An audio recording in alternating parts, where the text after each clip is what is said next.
You're watching The Experience, Comic Culture and Sales, streaming live daily to Facebook, YouTube, Twitch, and Twitter. I was so busy getting ready for the show and then talking to Kyle beforehand that I didn't actually come up with a cold open idea. But part of it is because I finished this last night and I showed it to Kyle, and the giddiness that he just showed with me showing it. Now, I don't have the ball on top, but this is going to be for Kyle, and he's going to wear it on the show, I'm told. So if you don't know what this is, you're kind of out of the loop. Stay tuned for the Dan Wickline Show.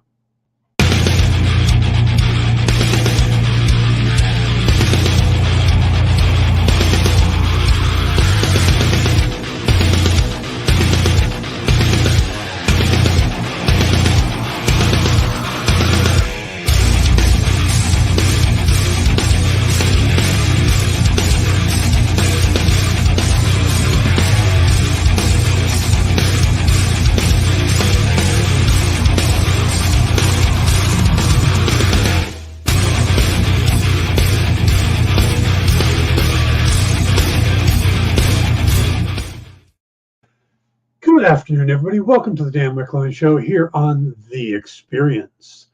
Today we are going to talk about The Legend of Vox Machina, episodes 7 through 9. Kyle will be joining us. Hey, Dad, Facebook is dead. Might have to look into that. Facebook is currently experiencing outages in much of the world, as is Instagram and really everything that lives on those servers. So please just bear with us and jump over to YouTube if your feed is weird. Right. And while you're on YouTube, go ahead and hit subscribe, because we have this big contest coming up where we're going to give away 15 CGC graded comics, one per show. And it's once we hit 1,500 subscribers. So, and Nick's the guy behind this. He's over there in the chat right now. Hello, Nick. They're going to be 15 different books. And like I said, each show. So I'll have one to give away. Down the line, each show will have one. And it's going to be cool. But it's got to get to 1,500 subscribers. So tell your friends about it. Get them on there. And we'll get this thing going. Because we're just under 1,400 right now. So we need about 100 and some odd people to sign up, and then we'll get this thing going. All right. Got a bit of news today. I got 2 bits of news today that are pretty interesting. And also, there's a big fallout going on from Disney right now. If you're hitting all the sites, you'll see they're talking about a lot of shifting. They're talking about layoffs. And the layoffs are horrible. I mean, thousands of people are going to lose their job. That is very negative. The other thing to take out of it is a lot of what Bob Iger is announcing is pretty much specifically undoing what Bob Chapek did. Chapek moved the distribution people in over the creative people, taking a lot of power away from the creative folks. So, Kathleen Kennedy and Kevin Feige and the guys at Pixar and stuff like that were getting power taken away from them and put in more corporate hands. And Bob Iger has come back and went, not happening. And he's moving everything back. So there's now everything, all the creatives are moving back under a different division from distribution, and their responsibility for their own stuff again, which is what made it work so well before, what made Marvel take off and the stuff like that. So when you don't have as many people over you, it moves along. And so that's what they got going on. So if you're reading a lot about Disney, this is not a negative when it comes to what we're going to get from Lucasfilms and from Marvel and from all the other divisions and stuff. This is a positive because it's putting the power back in the creative people's hands. Now, again, it's negative for the fact that a lot of people are going to lose their jobs. And there's a lot of cuts. They're trying to cut like $3 billion. So it's going to be kind of interesting. But at least from a standpoint of quality of work, it should pick up because the creative people are back in charge. So, by the way, hello to Triple B, to Ed, and to John. Good to see everybody. And to Nick. Nick says, thanks everyone for being here and hitting that thumbs up. That's his reminder. Please hit that thumbs up. It's over right about, I'm thinking about there. Yeah. So I don't get to see the thumbs up where I'm at right now. Or if you're on one of the other networks, streamers, which are having problems right now, but if you're on one of them, hit the thumbs up or the like or whatever they call them there. Let's see. I think this is one of the situations where we're being told too much about how the sausage is made. It's a good point. When I was a kid, I would read the comic stuff. I would read the bullpen bulletins. And in my mind, Marvel was this fun place to work where you had the big bullpen was there, and Jack Kirby was hanging out with Stan and Don Heck and Artie Simek. All these guys were just having fun. Big John Buscema, and everybody was just a big happy family creating comic books, and that's how my mind was about comics. And it's why I wanted to work in the industry. It's why I became a writer. It was that and meeting Jack Kirby at a convention and just kind of getting into it. This is the place I wanted to be. Now, we find out later on there's a lot of infighting and a lot of, oh, you didn't return my art and you're taking credit for what I am supposed to. You don't want to know that stuff. You want everything to be this big happy family. You don't want to look behind the scenes, even though it's important to people who get great credit and stuff like that. From a fan point of view, you don't want to hear the arguing and stuff. So, or at least I didn't. So yeah, it might be that we're getting too much. Eddie says, is that related to all the worker union strike I'm hearing about at Disney World Land? It might be. I haven't had a chance to check on that. So, but it might be. So, all right, let's go ahead and get to the two bits of news we had. One has to do with this little movie you might have heard of called The Fantastic Four. Now, there's a lot of casting rumors out there. Everybody from John Krasinski to, it's just insane how many people have been said that they're going to be the new Mr. Fantastic, or this, Zac Efron's going to be Johnny Storm. And there's just casting rumors all the time. And there's websites out there who, you have to understand, websites' job is to get you to read, to get you to click on the thing. They don't even care if it's true anymore. They just care that you click so that they can get the views, so they can get the ad revenue. So you see stuff like, oh, this person's the new, that I'm playing the Thing's left ear. Okay, good. That's good, Jay. Or Kyle. But yeah, there's just so much crap out there. It's like I see one guy posting the Ant-Man and the Wasp Quantumanium reviews are in, and they're mixed. It's like, they're not mixed. They're mostly positive. What mixed is there? I haven't seen a negative review. I've heard slightly less than glowing and glowing. What's mixed about it? It's because they're from multiple people, they're mixed. It's whatever you can get to get people to click on your page, and either breaking news or negativity is, that's what gets people to click. So that's why they're doing it. You got to take all of that with a grain of salt, but mixed font types. There you go. So this comes from Matt Shakman. Now, if you don't know who Matt Shakman is, he was the director on WandaVision. He was also, as a kid, a member of a spinoff from the Growing Pains TV show called The 10 of Us, or just The 10 of Us.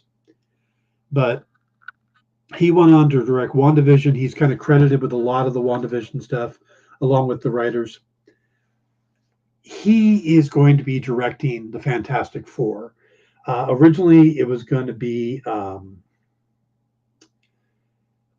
John, the current director of the Spider-Man movies. Not Mark Webb, John. Kyle will look that up for me and tell me in a minute. But Leguizamo.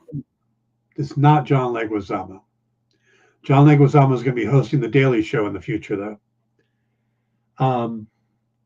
Anyway, so he's directing the Fantastic. He took over when John left, and he's currently. When is the FF movie due out? 2025. Yeah, it's due out in February 14th, 2025. John Watts, thank you. Well, Matt Shackman told Collider, I'm still finishing up the Godzilla. So he's currently working on a Godzilla movie. We're in post on that and have a few months on that.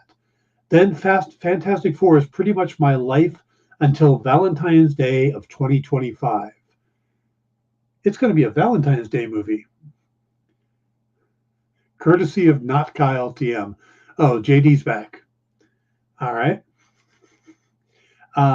So he's also addressed the casting rumors, all that BS that's been out there.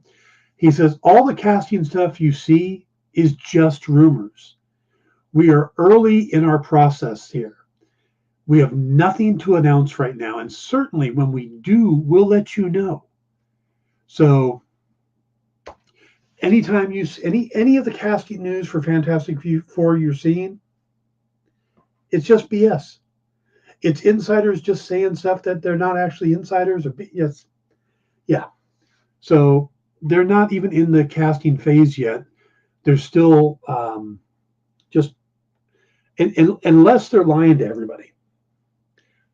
But if they're not, then they're not even in the casting phase yet because they haven't even started real pre-production. They're just getting things rolling. And as soon as he's done with Godzilla, he'll move on to that. He'll probably get over there in the next couple months. So maybe we'll see casting this fall, maybe around D23, because they're looking to start production early next year or start filming early next year. So I wouldn't take anything seriously until either it comes directly from Marvel or it's later in the fall or after the summer. So, all right, second bit of news, and this is not really news. This is more I found it interesting. And this might be one of the most Harrison Ford answers ever. And if you know Harrison Ford, he's got a way of answering questions. Well, this one I absolutely loved. He's joining the MCU, and that's what they wanted to know is what made him decide to join the MCU. And a lot of times when they ask some of these older actors, more mature actors, however you want to put it, why are you joining the MCU? And they come up and they say stuff like, well, I wanted something my grandkids would want to see, or my grandson heard, I mentioned it to my grandson and he told me I had to do it. It's something to do with like their children or grandchildren. Not Harrison, not at all. Harrison says, well, first he says, I don't know. I can't explain myself to myself. I just work here, which great line. He said, I thought, everybody else seems to be having a great time. I watch all these terrific actors having a good time doing these movies.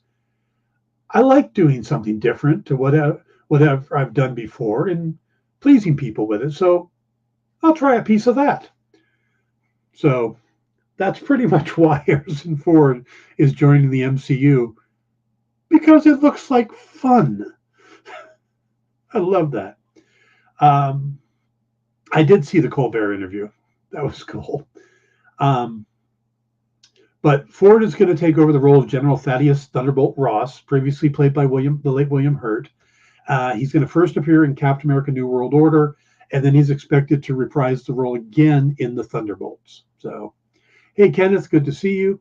Ed says, now I have to find out what Godzilla movie is coming out. I hope it's not a sequel to Godzilla versus Kong. I think they're keeping that monster universe going, so it might be. But I think it's just Kong or Godzilla. I don't think it's Kong again. But yeah. Colbert asked Harrison Ford what he can. He says, what can you tell me about you being in the MCU? He says, I'll tell you everything that I know. And he goes, okay. And he asked a question. He goes, I don't know that. I don't know that. Basically, and I believe it. I really think that Harrison Ford shows up. They hand him a script. He goes, all right, I can say that, and then goes and does it. So he's kind of like Michael Keaton.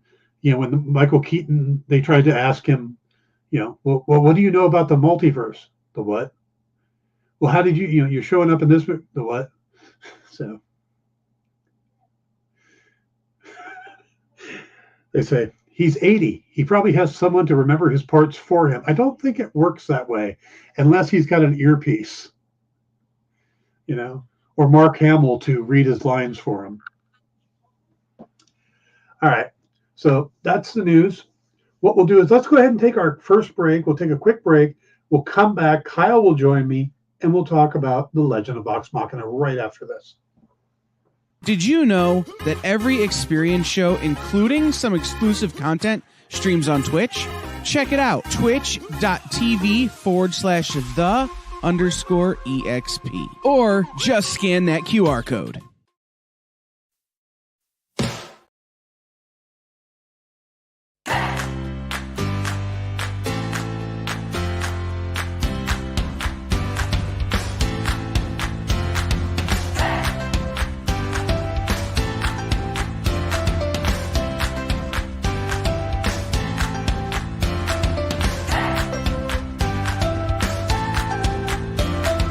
There's something for every imagination at your local comic shop. Visit comicshoplocator.com to find a store near you. Comic Collectibles is here for you every Wednesday with AR Comics for two very important reasons: to sell you rare, one-of-a-kind comics that you'll love, and to confuse AR with old man talk. You see, Rex and John are, how should I put this, ancient as the roots of the mountains. So every week, Rex and John fill in AR in yet another area of pop culture that he missed because he's too young, just didn't have the time, or just really doesn't care about. It's a real public service they provide. Come buy some super rare and unique comics, while old men explain long-dead sci-fi shows to a younger man making that confused puppy face. Every Wednesday from 6 to 8 Eastern with Rex, John, and AR Comics. Comic Collectibles on The Experience. Comic culture and sales.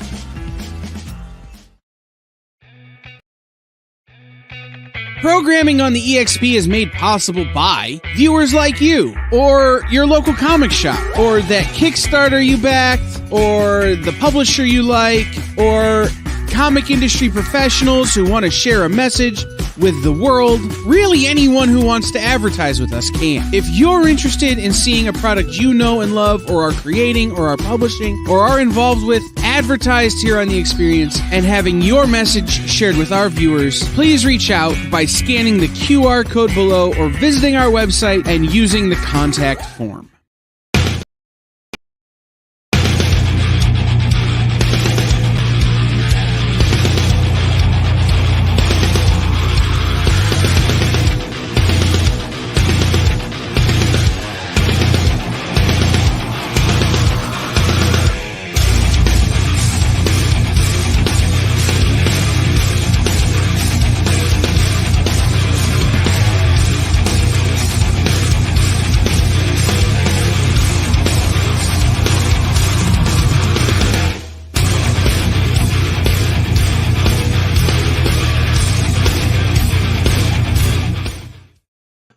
Welcome back to the Dan Wickline Show here on The Experience.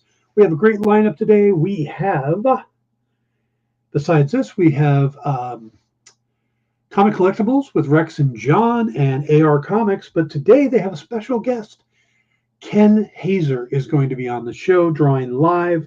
And I've seen a couple pieces he's done.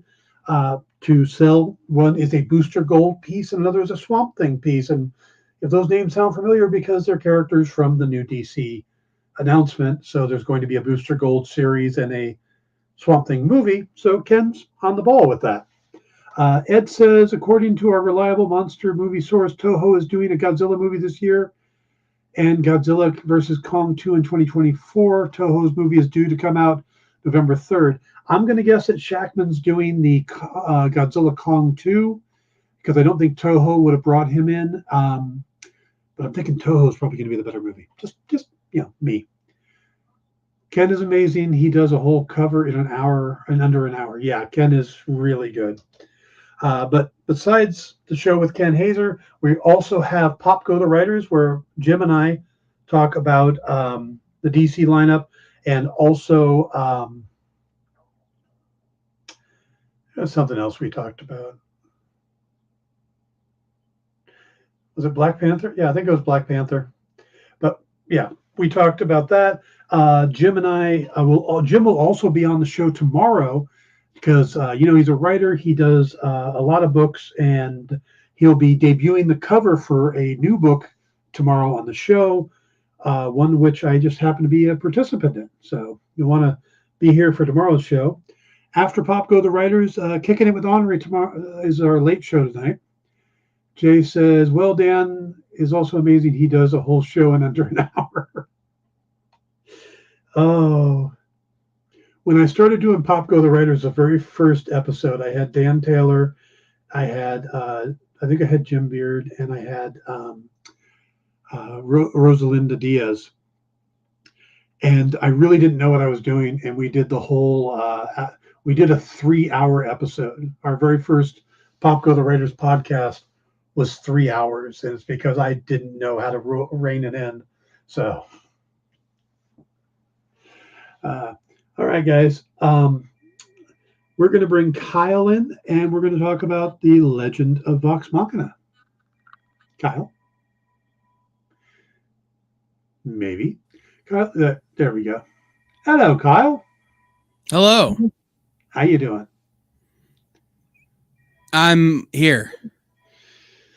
So your neighbor to Grog, is Grog currently big Grog or skinny Grog?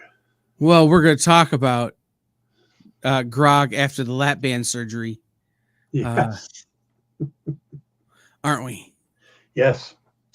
Okay, the biggest thing for me to come out of the 3 episodes that the new 3 episodes, episodes 7, 8, 9. Real quick, caveating to everybody, I'm only halfway through the 3rd episode. I wound up having to get on the phone with Nick, and so I was unable to finish in the time before the show. So it was like I got right to the good part of the 3rd episode, right as you're meeting Grog's people. Yes. And I had to stop. This is probably good because it's a cliffhanger ending, and I know you hate cliffhangers. I do hate cliffhanger.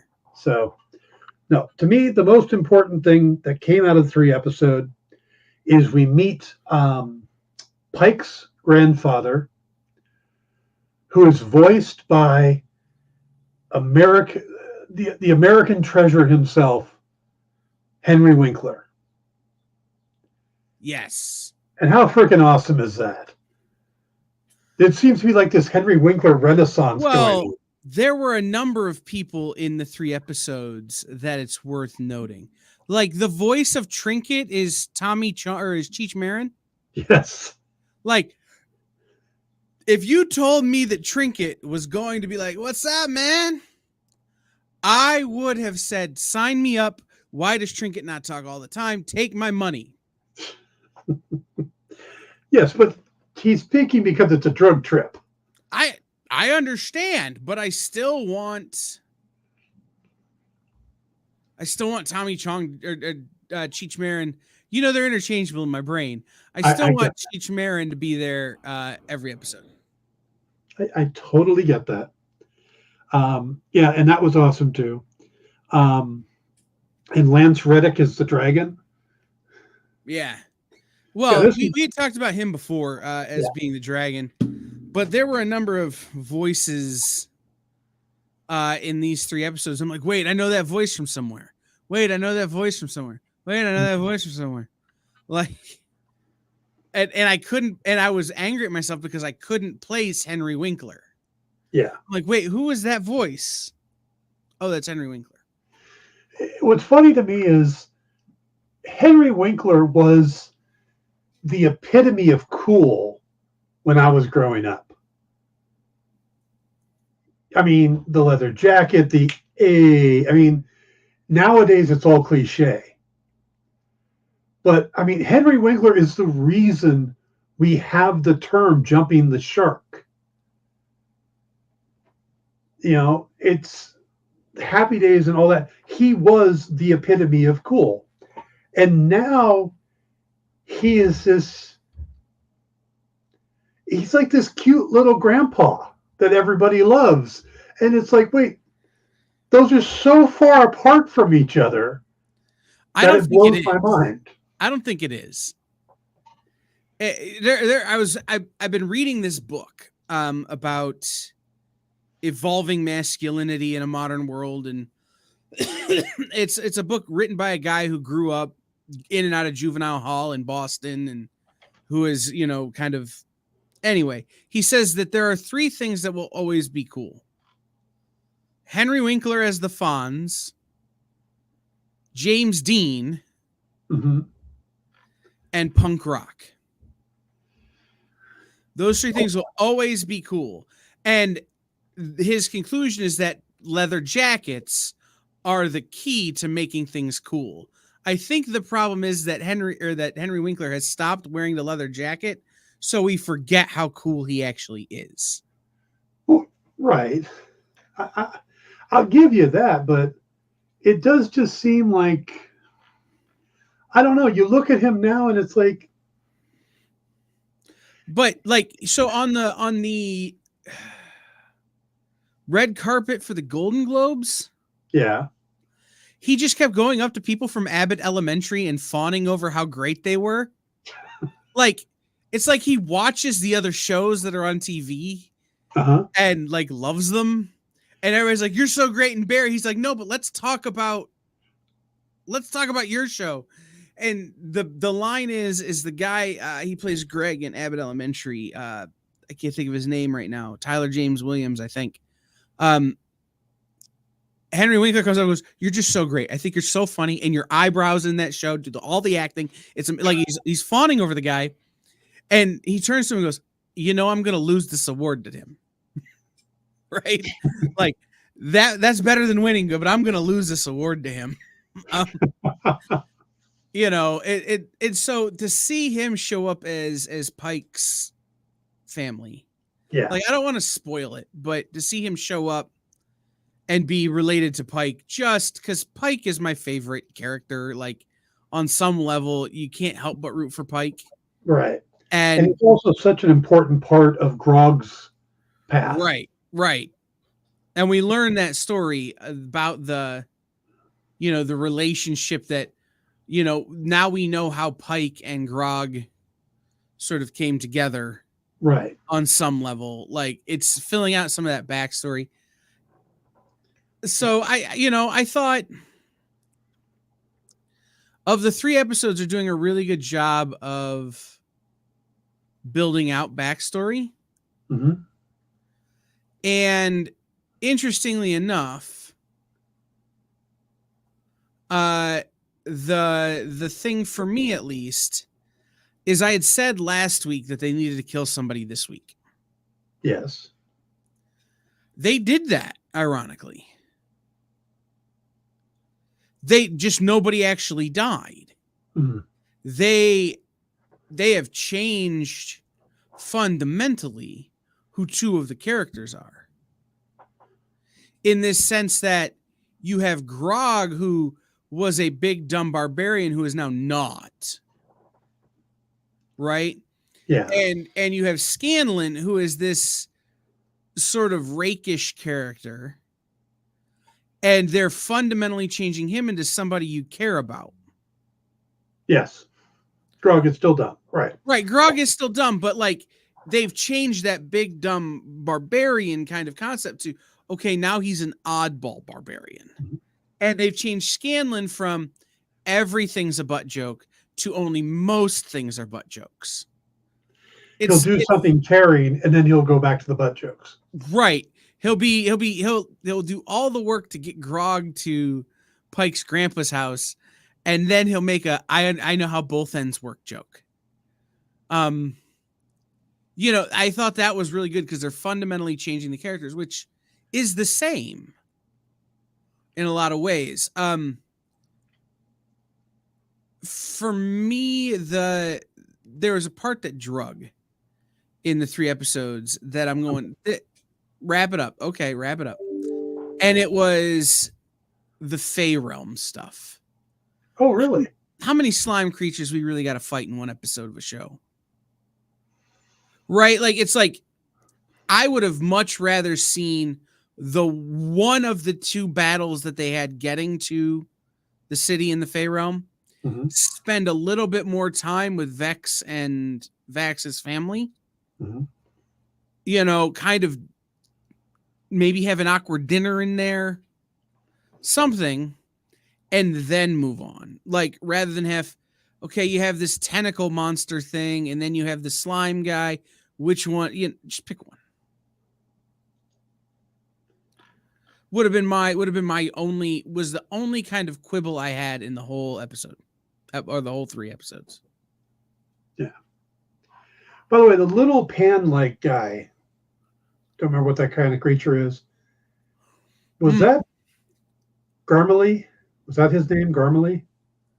I don't remember, but he's played by Billy something. Billy Boyd, yeah. Yeah. Okay. Just so for... You notice that? Oh, you haven't got... Wait. Did they leave the Fey Realm already? Yes. And you notice that the little guy turned into a big guy. Yeah. That guy is important. Right. Obviously. Like, No. I mean, he's even more important than you could imagine. No, obviously. If you're going to pretend to be a Sarter and then be like, actually, I'm this fairy that's like... Oh, he's not a fairy. Well, but he's taking the form of a fairy. Yeah. In that Put moment. It this way. Not only is he huge to Vox Machina, right, he's also huge to the Mighty Nine. Right. He's the one character that continues on to that is part of the second campaign. I don't even know if he might show up in the third. Well, that's what I'm saying, is that when you have a character that's like that you're like, wait a minute. This is their version of Uatu the Watcher. Oh, good. This is their version of that. This thing that is involved but not involved. You know the importance of that. Look, I'm going to make another analogy that's probably better than my Uatu the Watcher analogy, which is it's their Kermit the Frog. You don't get to be the face of a brand and not be important. I would liken him to, say, Loki. Sure. I mean, there are enough analogies you can make, but the reality of that situation is that when you see that character for the first time, this is something that your dungeon master has created for the sole purpose of making it a pain in your side forever. There's also one other thing to show how important that character is. That's one of the NPCs that Matt Mercer voices himself. Right. So that just shows you how important that character is going to be. It says the belt still has to do something we don't know about besides the beard. I keep waiting. Although if all it does is the beard, that's pretty funny. This is such a unique show that the idea of a Chekhov's gun doesn't play into it. Though Matt Mercer really is a brilliant storyteller and will put things in. I mean, he is a storyteller when he DMs. So he'll give you something and then just not touch it. He won't rush it. and then you'll find out long time later that it is something important. It's almost like the other thing it could be, Dan, and I love this thought. I cherish this thought. That the guy who plays Grog got the belt, right, rolled for its abilities, and got like a 3. Right? It was supposed to be this big, powerful belt, but you failed your check so badly.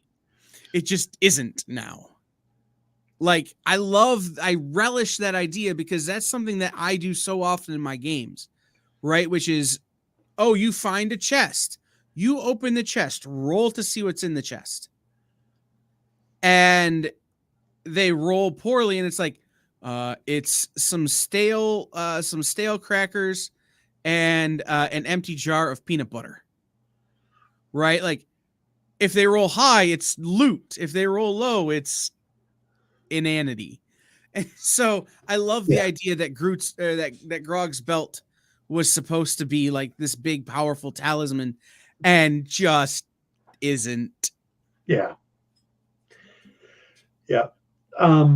There's also the possibility that you have to understand the game part of the show game, the campaign stuff. There is an inherent silliness to it. You know, they're playing this game, but they also are having fun. So Matt moves it in a direction with the idea of telling this big story, and they have these silly things, and then he works the silliness into it. So it's not like he gets upset, they're ruining my story. He's like, I can work with that. Right. And again, that's why I think Matt Mercer is probably one of the best storytellers I've come across in a long time. His format just happens to be D&D games. Correct. It's an interesting thing to think about, Dan, because you brought up the guy we found at the end of their time in the Fey Realm. Yes. And being important. And what's interesting about the way this kind of storytelling takes place is a number of things could have happened. He controlled that one. But I've had characters like that in games get killed. This is supposed to be this big through character that's going to show up in other campaigns and other things. And now it's dead. And the challenge that someone like Matt Mercer has to have or has to deal with in this show is that what happens when the players do screw up his plan. And because they're recording and they're doing the shows on YouTube and they're doing he can't stop. If somebody messes up my plans, I can just end the session and take a week or a month or whatever to regroup. He can't. He's got to keep going. Yeah. So it's an even more intense form of storytelling that he's doing. Yeah. Let's see. Where is it? Ed, they do comics, but I don't think they're directly correlated to the campaigns necessarily. I think they're like side quest stories almost. Yeah. I'm putting a link. JD, could you post this link in the chat?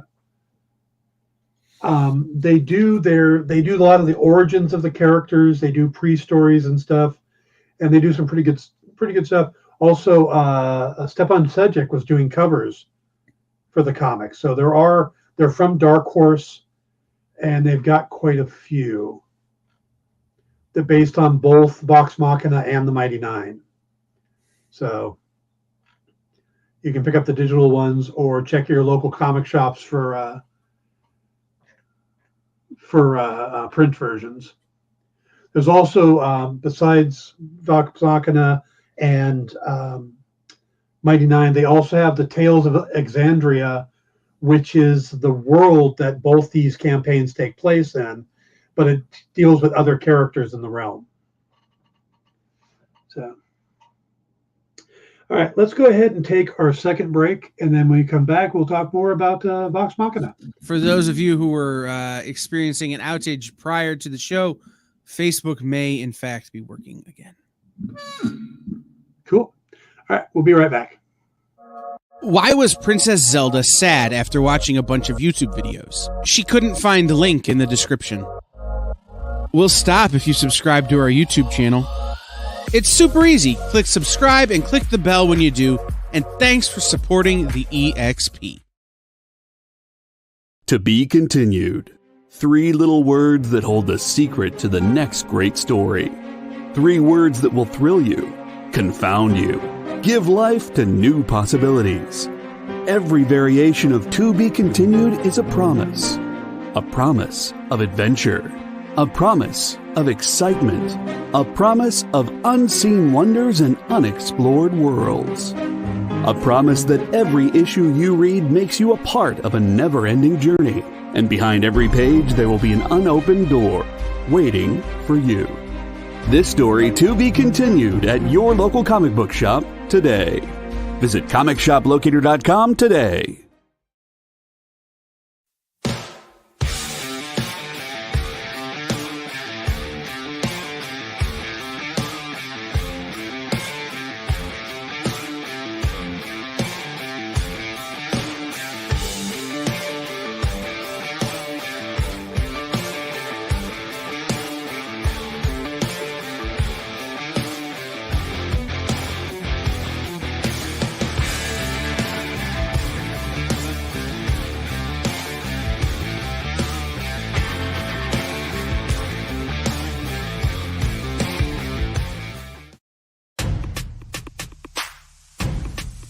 Go follow the experience on TikTok at @the_EXP1 or scan the QR code on the screen. Our TikTok is like everywhere else we are, except you only have to deal with us for a minute. Seems like a win-win to me.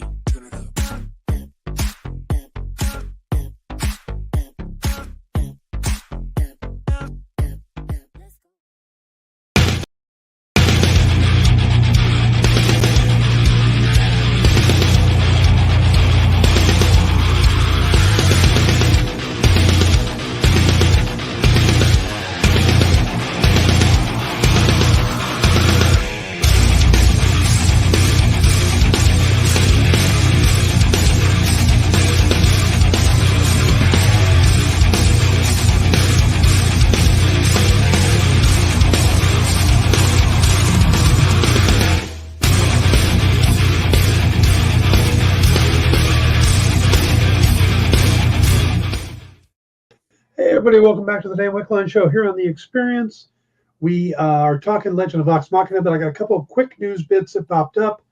Number one, if you watched Black Panther Wakanda Forever and you think that maybe the Riri Williams character was kind of added in after everything that happened with Chadwick Boseman passing, turns out that's not the case. Dominic Thorne actually did her screen test with Chadwick Boseman, and they show part of it as part of the new behind the scenes or the Avengers assembled thing that they do on Disney Plus, where they show the behind the scenes of a movie. So if you watch that for Black Panther, which just showed up on Disney Plus, you will see her screen testing with Chadwick Boseman. A couple other quick bits of news real fast. Bob Iger says that there are Frozen, Toy Story, and Zootopia sequels in the works from Disney Animation. They're going to reinstate the dividend stuff by year end, which is something Bob Chapek had gotten away. They're going to add an Avatar experience coming to Disneyland. And he wants to make it clear that ESPN is not for sale. Now, from all that, I think the big news from that is that they're going to do an Avatar experience at Disneyland, and it sounds like they are going to start exploiting Avatar in the way they do Star Wars and Marvel, which means that we could probably see the future where they're going to expand it out, do TV series, do spin-off movies and stuff like that.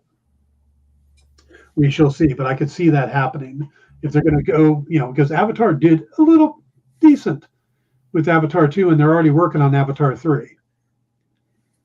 So I think once James Cameron finishes with it, then Disney may run in other directions with it. You mean by the time Avatar 3 is done, they will have spent so money they could have cured world hunger and cancer? Well, Are they curable? I mean, that's the question. I think Avatar is definitely curable. You know, what's funny is I still haven't seen either movie. Neither have I. If I needed to see how blue things copulated, well, there's anime for that. Yeah. I got the same thing. I just watched Pocahontas, but I changed the tint on my TV. Yeah. Everybody was blue. Same movie. Yeah. So, yeah, there was a there's a piece of news that there's no reporting on yet, but the rumors are starting. So there's something happening that could really change the comic book landscape in the next few months. What's that? Another change in distribution. Let's just put it that way. Ah. Yeah. More people moving away from Diamond? That's the rumor. But where are they going to go? Yeah. And this decision really could sway things back in favor of a single point of distribution. Mm-hmm. Because it could create, depending on which way they go, it could create enough weight to force it. Interesting. So I think we should just have comics delivered by Uber now. So depending on your comic shop's participation, you can. Because I don't really have a close comic shop. I don't have a close comic shop because of a place called Frankensons. And if you haven't heard of Frankensons is a weekly convention. It's in a warehouse that used to be a Costco, not a Costco, a IKEA. They bought the building, and on Wednesdays, Saturday, and Sunday, they open up. And that's it. The problem is it's Wednesday afternoons, Saturday during the day, and Sunday during the day. But it is so packed. And the number of comic dealers there is so small. I mean, it used to be, years ago when Frankenstein started, it was mostly comics, and then there'll be like one or two other things. My ex-wife actually bought a booth there and was running it for a while. Now this keeps getting bigger and bigger, but you go in there and it's everything. It's sword dealers, and it's like a mini convention, but there's like one row that has like 4 comic book dealers. Jimmy J is one of them. Mm-hmm. The guy that runs a couple conventions on the West Coast. Yep. Yeah. So that's the closest thing to a comic shop I have around here. If not, I got to go 25 miles away. So stores can sign up with things like Uber Eats, Instacart, those kind of things. And yeah, you can order from them. The problem with that is, and this is the problem that I had because I did it for a minute, is keeping your comic book inventory up to date on it. Hmm. It was much easier for me to do it with energy drinks and toys than it was with weekly books. But anyway, so can we talk about Skinny Grog now? Yes. We can talk about Skinny Grog.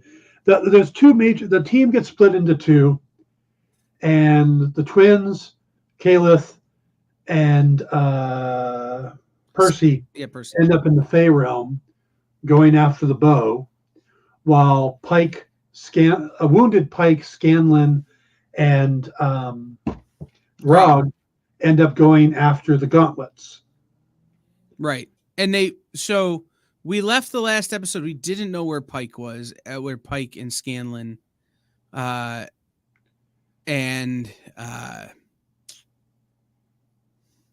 Grog were. But they solved that real quick. Like, they didn't go anywhere. They just were in a different location. Yeah. They were a different part of the same world while the other guys went to the Fey world. And she, being that she's wounded, they end up going to someone who could heal her, somebody from her family.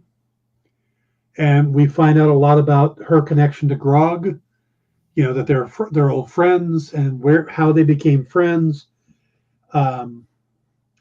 Again, we get the guest stars of Billy Boyd, Henry Winkler, Sendhil Ramathui from Heroes. Yeah. And from The Flash. So, and we got to hear the voice of someone who's been in all of the episodes. talking to the dragons. Who's that? Oh, you're gonna make me look it up now, Dan. But we finally saw, and while I look this up, we finally saw the end of something that I thought was going to end a different way, which is the supposed end of the dark blade that Grog had been wielding. Yes. Yeah, that didn't end the way anybody thought. I thought it was going to. Well, Kyle thought someone was going to die, and I kept saying, no, I don't think anybody's going to die. But somebody does get drastically changed. Well, and technically the sword dies. I'm just going to throw that in there. Yeah. And we find out that the sword has basically been feeding on Grog. And what you end up with is him going from looking like Shaquille O'Neal to looking more like Manute Bol. Nah. It's a good analogy. Yeah, thank you. It really is, man. Yeah. So, well, and it's the sword had said either you feed me or I feed on you. Well, that's a clear a clear statement. So when Grog destroys the sword does what it says it's going to do. Yeah. The voice we heard for the first time is Kelly Hu as Anna Ripley. Yeah. Who you had been seeing kind of skulking around in the background for a while.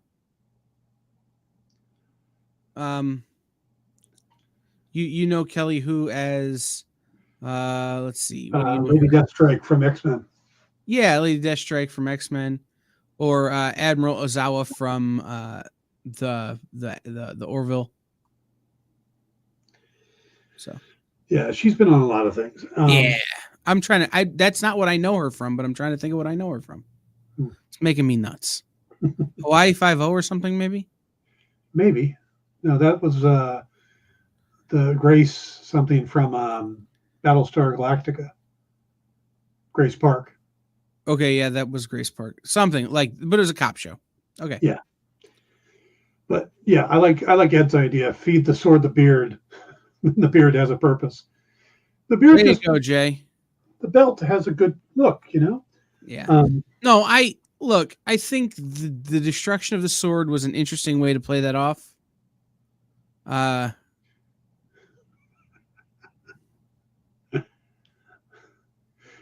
think JD's calling us out.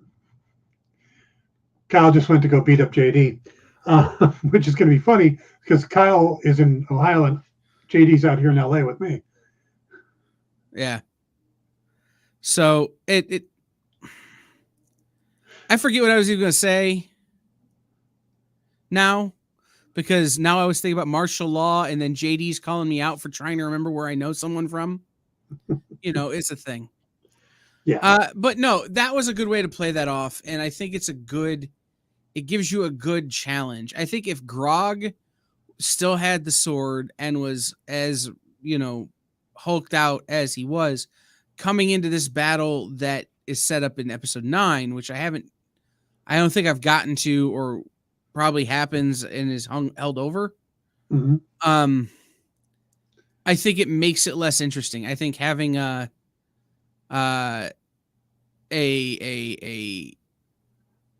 changed Grog, gives that player a lot more options.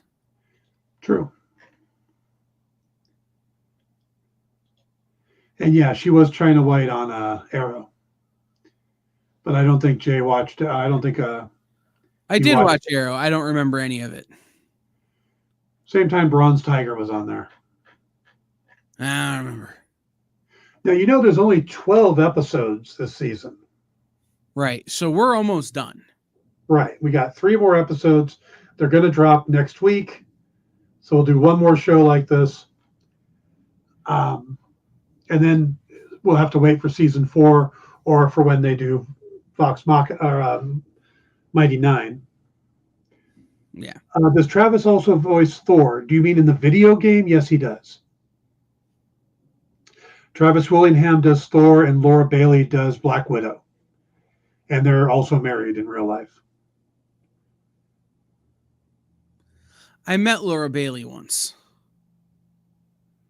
Mighty Nine is the group they form in the second campaign, but it's actually not Mighty Nine like the number. It's Mighty Nine as in like the German word for no.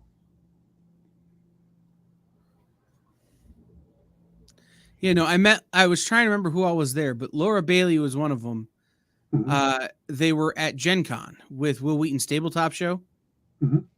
It had just come out, and Green Hat Games, who had made the game that they ran that year, brought them all out to Gen Con. They did like a live session, and I ran into her on the floor because I was working for a different company, and they were shopping, and I didn't realize who he was at the time. And so I think I probably met Travis as well, but not knowing who he was at the time, I didn't register. So, yeah. Jay, Ashley Johnson is also the crime scene specialist on Blind Spot, and she was the waitress in the Avengers movie that Captain America saves and has like a moment at the end. She's been in all kinds of great stuff. Yeah. Mm-hmm. Mighty Nine was just announced as the next animated series they're going to do. Amazon has expanded their connection with Critical Role. So we'll continue getting Legend of Vox Machina. We'll start getting a Mighty Nine animated series. If you look online, there's a trailer for it, but it's mainly just their voiceovers and stuff. So, yeah, I think, and this is we got to wrap up, but I think the thing that Amazon has going for it and why it was so quick to renew this show and add more is that it has all of this user data, right? Like not only from Prime Video, but because of this, how many copies of D&D are they selling? How many copies of Pathfinder are they selling? How many copies of the Critical Role based stuff that's been released are they selling? So I think what Amazon is doing in doing this is they're looking at an existing trend and capitalizing on it. It's just that we are the trend for the first time ever. Mm-hmm. By the way, before we go, if you guys are bored and looking for something fun, during the pandemic, the folks from Critical Role did something different. They did basically a game of telephone, but what they did was one of them would tell a story to one of the other members. And then that person would call up the next one and tell them the story. And then the next person, or they would send videos to each other telling the story. And it rotated around who started the story and who ended it. And it is hilarious. They did 2 seasons of it, one with just the base actors and one they added like a guest spot. But these are very complicated stories that, as it goes on, get very different. And are a lot of fun to hear.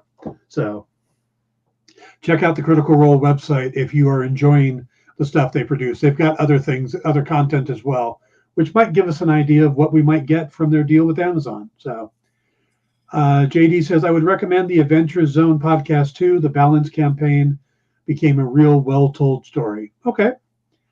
All right. We're going to wrap it up here, guys. Remember to stick around for Comic Collectibles with Rex and John because they have guest Ken Hazer drawing live. So you want to get some great sketch cover art. He's going to have a bunch of cover art already done that you can purchase, but he'll be doing a piece live on the air, and that's going to be fun to watch. And also stick around for Pop Go the Writers, Kicking It with Henri, and everything else. Have a great night, Kyle. Thanks for joining us. We will see you all tomorrow with Jim Beard talking about Becky Books. Be back. Take care, everybody. Join the party. Head over to our Linktree to find all the links for everywhere the experience is all the time.